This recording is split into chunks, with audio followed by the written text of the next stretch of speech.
This is Carrie Johnson with the Iowa Department of Management, and this is part 6 of a 6-part series talking about the 2023 submission of valuation data to the Department of Management via our valuation system. And this portion is really just going to talk about finalizing your data and filing it with DOM. So, of course, before filing your data, you're going to want to run your errors checks and take a look at that rollback worksheet.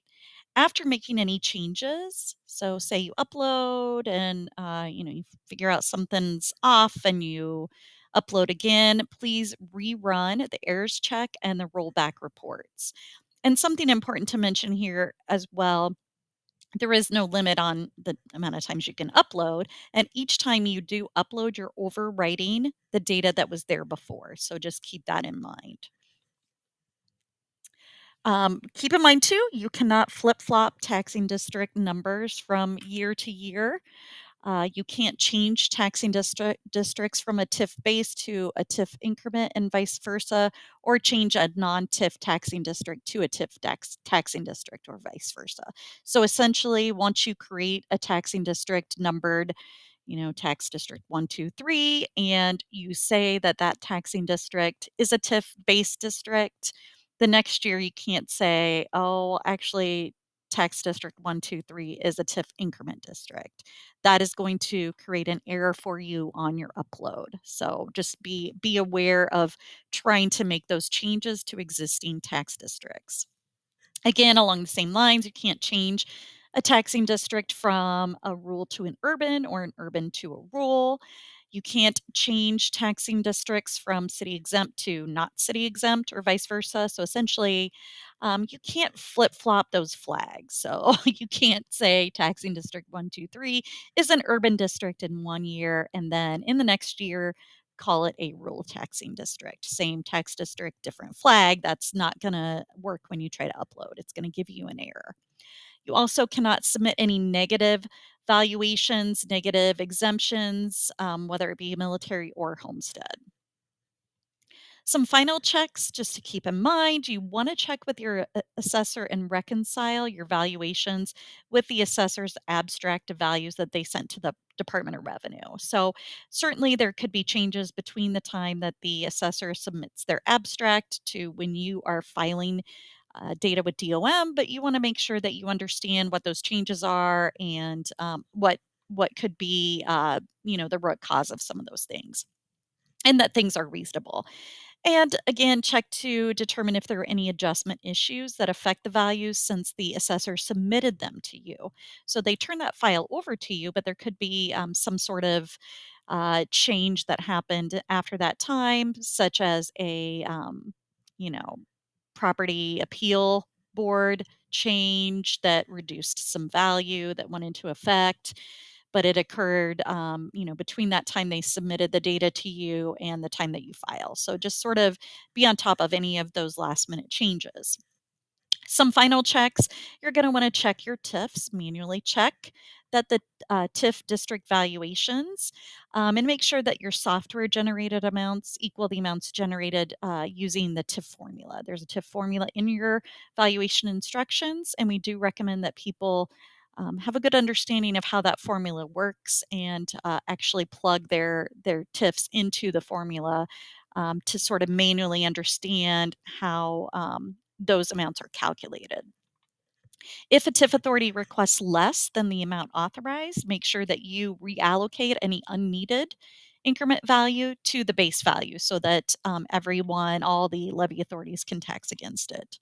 Ensure that any rollback comes off the base district first, and make sure that your 100% and taxable value are both appropriately distributed between your base and increment tax districts.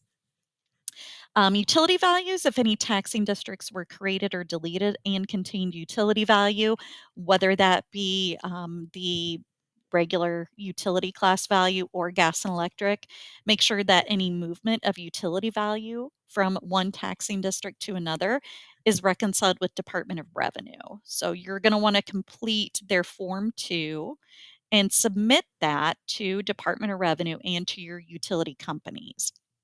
And there is a website right there with the link to that form, as well as within your instructions.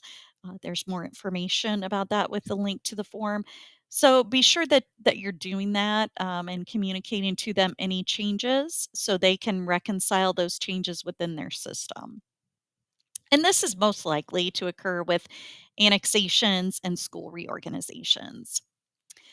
While you're working in the system, and yet when you think you're ready, you will be asked to file with DOM to make your reports and all your data public. And anytime you go in and make changes, unfile your data before you start working in it. So that way you're taking it down from the public site. And in our system, there is a notification to those working in the budget system that the data is not in a filed status, so it may change. So essentially, you go in, unfile your data, make your changes, file your data again to finalize those changes, and be sure to communicate the change in valuation data to any impacted levy authorities. So to actually file it with the system, you're going to want to go to File Unfile Data and then simply click the File Data button. It'll ask you to confirm, of course, and then it'll tell you when you have filed successfully. If you have errors, it will not let you file. It will tell you you have errors and they need to be fixed. Again, unfile the data for corrections. Go in, unfile it. That will make the status of your data not public. And it will create that banner for any user in the budget system to know that your value is not in a filed status and it may change. Of course, it'll ask you to confirm and it'll tell you that your status has been updated to work in progress. You need to provide the valuation reports to all levy authorities by January 1 and also file with DOM, of course, by January 1. There is options for folks to be able to see, if you're filed or not. So that should eliminate perhaps some questions about, is your data filed? Is it ready? That sort of thing. So on the public side of our system, they can go in and see if your status is filed or not with the valuations. And of course, once you're filed and your data is out there, there are a variety of reports that are available to anyone via the valuation reports option under sort of our property values piece of our website. So essentially, it's a property valuations resource, and they would go in and select access system. Anyone can access, as I mentioned, a number of valuation reports without logging into the system.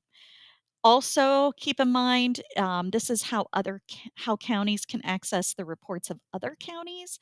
So if you, say you have some multi-county levy authorities and you're curious what the value is of, the other piece of a school district or city that's located in another county, you can, of course, go and look at some information reports that are ran for other counties this way. When you're logged into the system, certainly you can only see your reports, but as a user of the system on the public side, you can see anything that the public would have access to once it's filed. So if you want to view those public reports, again, you just don't log in and you go down to valuation reports. And just as an example, here's some of the reports that are available on the public side. Again, they are available both CSV and PDF. If someone wants to, download some data for various work they might be doing. Again, if you're refiling data, and there's no harm in doing that, if you need to make a correction, you make it, especially early in January. Once we're getting later in the year, I will lock the valuation system, and then if you need to make a change, you're going to have to contact me in order to do so. And that just, at some point we have to sort of draw the line on making changes. At a certain point, I will lock the valuation system to changes.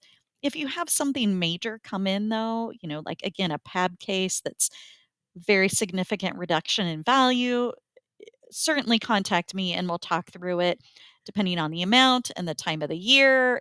We got to kind of handle those things individually sometimes. So make sure that you file your data with DOM again after you make the change, and make sure you alert all affected levy authorities to those changes. If you have any questions about the valuation process in general or about filing your data, please let me know. You can reach me both by phone and email. Thank you.